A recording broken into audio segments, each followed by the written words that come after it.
Thank you. We'll next hear from Supervisor Teresa Kinney. Thank you, Mr. Chairman, and every member of the subcommittee for giving me the opportunity to speak with you today about what transpired with Mayor Eric Adams and his efforts to house migrants in a local hotel in Orangetown, New York.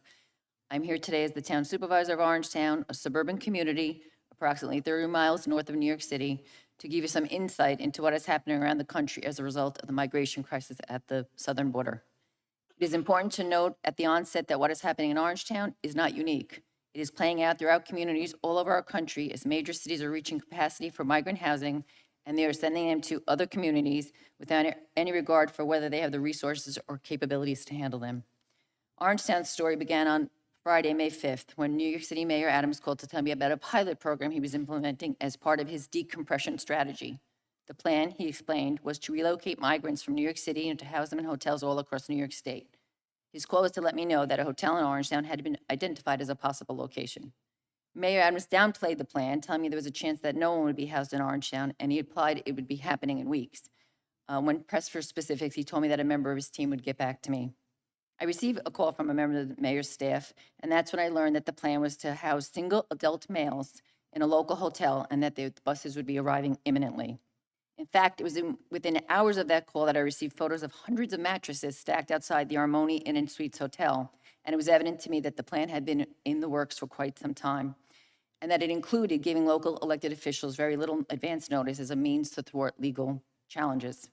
Throughout the following days, it became clear that the New York City intended to house 340 men at the Armoni Inn and Suites, a local hotel in Orangeburg, a small hamlet of just over 3 square miles and a population of approximately 4,500 people. The hotel is situated less than a mile from 2 college campuses, 2 senior citizen housing complexes, and a high school. It is located at the intersection of New York State Route 303, which is one of the most dangerous highways in the county, and Kings Highway, a street of mostly residential homes.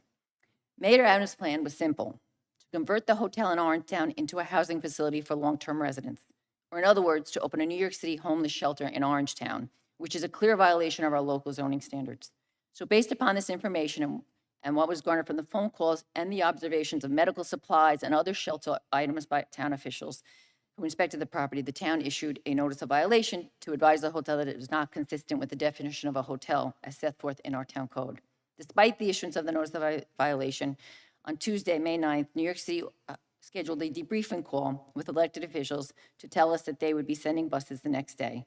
They also described conditions consistent with a shelter, in that there would be on-site staff available 24 hours a day, 7 days a week, including 1 social worker and 1 caseworker per migrant for 30 migrants, and that New York City would cover the cost of 3 meals, laundry, service, and housekeeping for up to 4 months.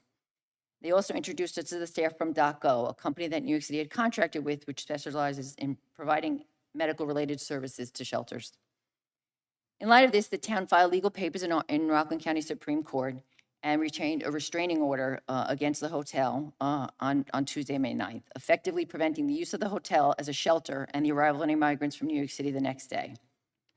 To be very clear, for our purposes, the immigration status of the individuals is irrelevant to the town's decision to seek legal recourse. The town sought legal action to ensure the integrity of local zoning regulations and the protection of those who would be housed in the hotel on a long-term basis as a shelter, as well as the community at large. I also want to outright reject any charges made that it is an act of anti-immigration. Rockland County is home to a vibrant immigrant population, and in fact, I'm married to one. But over the last 2 years, there's been a steady increase of migrants finding their way to Rockland County and settling in with the support of family, friends, and local community groups. This has already started to put a strain on Rockland County and Rockland County Department of Social Services.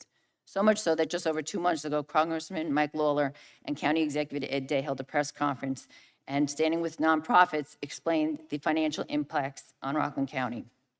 The problem with Mr. Adams' plan is that he does not have one. That became evident when, during the debriefing call, a member of staff was asked about what would happen with the migrants at the end of the 4 months. The response was that they expected them to integrate into the community by that time.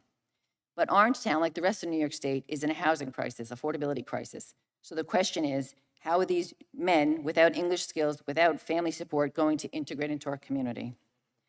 So I will tell you what will happen. They will end up renting from unscrupulous landlords, and we know what's happening because just this past March, there was a tragic house fire in Rockland that killed 5 undocumented immigrants, including 2 children, with 5 others being hospitalized.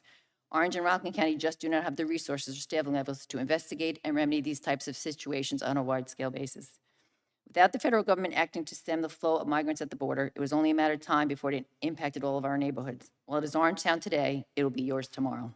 Thank you, and I look forward to answering questions.